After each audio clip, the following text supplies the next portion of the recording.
خدائی کا ناقوس بج رہا تھا۔ بابل میں ہر دروازے پر نمرود کا بت رکھا ہوا تھا۔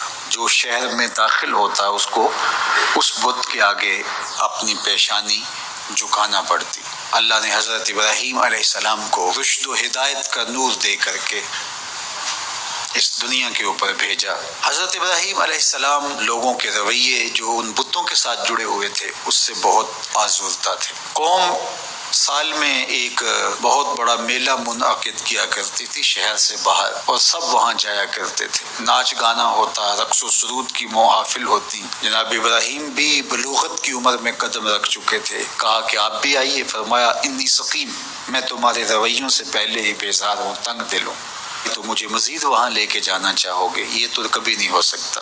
تو وہ بتوں کے آگے مختلف اشیاء رکھ کے چلے جاتے تھے۔ تو ابراہیم علیہ السلام گھر سے نکلے، ہاتھ میں کلہاڑا لیا اور ان کے مرکزی بت خانے میں داخل ہو گئے۔ دیکھا کہ انواع اقسام کے کھانے ان بتوں کے سامنے پڑے ہیں۔ تو کہا کھاتے نہیں ہو؟ اب وہ کیا جواب دیں؟ مجسمے ہیں پتھر کے۔ تو دوسرا سوال کیا ما لکم لا تنطقون، بولتے نہیں ہو؟ کچھ بولو نا، کیوں نہیں کھاتے ہو؟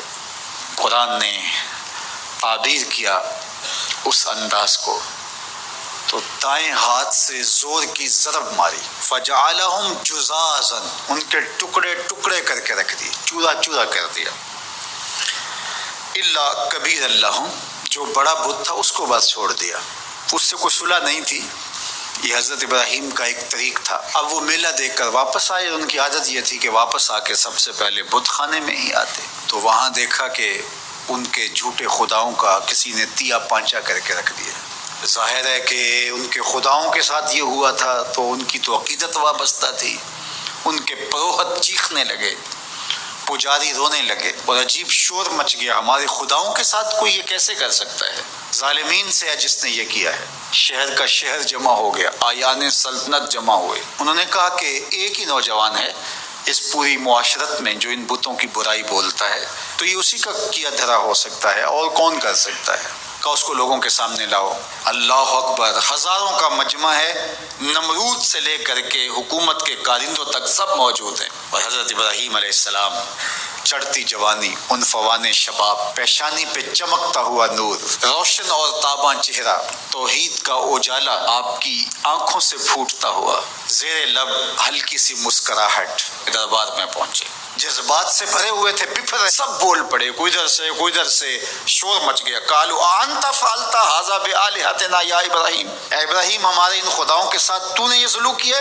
ان کے لہجوں سے شرارے برس رہے تھے، آنکھیں ہیں کہ نوچ لیں گی جناب ابراہیم علیہ السلام کو۔ جلاد تیار کھڑے تھے کہ حکم شاہی آئے اور ہم تکہ بوٹی کر کے رکھ دیں۔ آگے سے جواب سنیے کیا آتا ہے۔ قال بل فعلہ کبیرہم، کب بڑے نے کیا ہوگا؟ کلہاڑا تو اس کے کندھے پہ پڑا ہے۔ اچھا یہ نہیں بولتا تو ان سے پوچھ لو تمہارے ساتھ یہ کس نے کیا ہے، یہ اپنے خداؤں سے پوچھ لو۔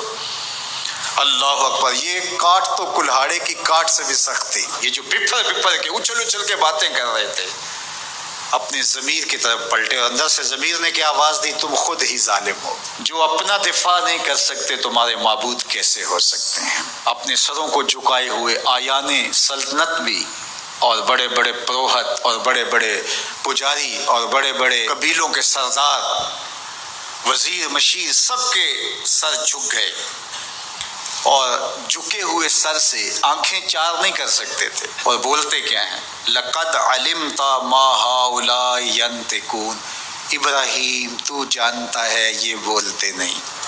بس اسی موقع کے انتظار میں تھے حضرت ابراہیم۔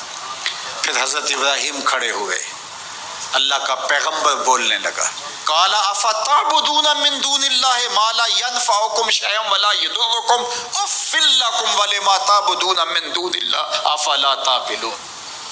کا افسوس ہے تمہارے اوپر، ان کو پوچھتے ہو جو تمہیں فائدہ بھی نہیں دے سکتے، نقصان بھی نہیں دے سکتے۔ اف لکم، یہ کاٹ ہے جو کلہاڑے سے بھی سخت ہے، یہ ضرب لگ رہی ہے، اف لکم، افسوس ہے تمہارے اوپر، ولما تعبدون من دون اللہ، اور ان پر افسوس ہے جن کو تم اللہ کے علاوہ پوجتے ہو۔ افلا تعقلون، تمہاری کھوپڑی میں دماغ نہیں؟ سوچو تو صحیح، اب اس کا کیا جواب ہو سکتا تھا؟ جب جواب نہ ہو، دلیل اور استدلال کی زبان بند ہو جائے تو پھر اوچے ہتھ کنڈوں پہ لوگ آ جاتے ہیں، کیسے جلا دو، اور اپنے خداؤں کی مدد کرو۔ ایک چیخا جلائی گئی، ہزاروں من ایندھن جمع کر کے اس کو آگ دی گئی۔ اب ابراہیم علیہ السلام کو اس آگ میں ڈالا جانے لگا ہے۔ جبریل حاضر خدمت ہوتے ہیں کہ اے ابراہیم، میں تمہارا پیغام لے کے رب کے حضور حاضر ہوتا ہوں، کیا التجا ہے، کیا دعا ہے رب کے حضور؟ تو جناب ابراہیم بولتے ہیں، اے جبریل مجھے بتاؤ ان کے دل میں کس نے ڈالا کہ یوں چیخا جلائی جائے اور مجھے آگ میں ڈالا جائے؟ کہا رب جلیل نے۔ کہا جلیل کی یہ مرضی ہے تو خلیل کی بھی یہی مرضی ہے۔ جے سونا میرے دکھ وچ راضی، جے سونا میرے دکھ وچ راضی، میں سکھ نو چولہے ڈاواں، اگر وہ اس بات پہ راضی ہے کہ میں جلوں تو 100 بار جلنے کے لیے تیار ہوں۔ ادھر گھما کر کے آگ میں ڈالا جانے لگا، ادھر فرمان الہی آگ کے نام آیا، قلنا یا نارو کونی برتم وسلاما علی ابراہیم، اے آگ میرے ابراہیم پر ٹھنڈی ہو جا، لیکن سن سلامتی کی ٹھنڈی ہونا، اتنی ٹھنڈی بھی نہیں کہ میرے خلیل کو سردی لگنے لگ جائے۔ اب ابراہیم علیہ السلام جب آگ میں گئے، وہ رسیاں تو جل گئیں لیکن آپ کے بدن کا ایک بال بھی نہیں چلا، اور بالکل آگ کے درمیان میں جنت کی ٹھنڈی ہوائیں چل رہی تھی، اور ابراہیم کو اللہ نے بہلانے کے لیے فرشتے بھیج دیے۔ 40 دنوں کے بعد جب آگ بجھنے لگی اور کوئلے دہک رہے تھے اور آگ کے لاوے کم ہوئے، تو لوگوں نے دیکھا کہ ابراہیم تو کوئلوں سے چلتے ہوئے یوں آ رہے تھے جس طرح کوئی نازنی پھولوں پہ چل کے آ رہا۔ کسی نے حضرت ابراہیم سے پوچھا زندگی کے بہترین لمحے کب تھے؟ کہا وہی 40 دن جو میں نے آتش نمرود میں بسر کیے تھے۔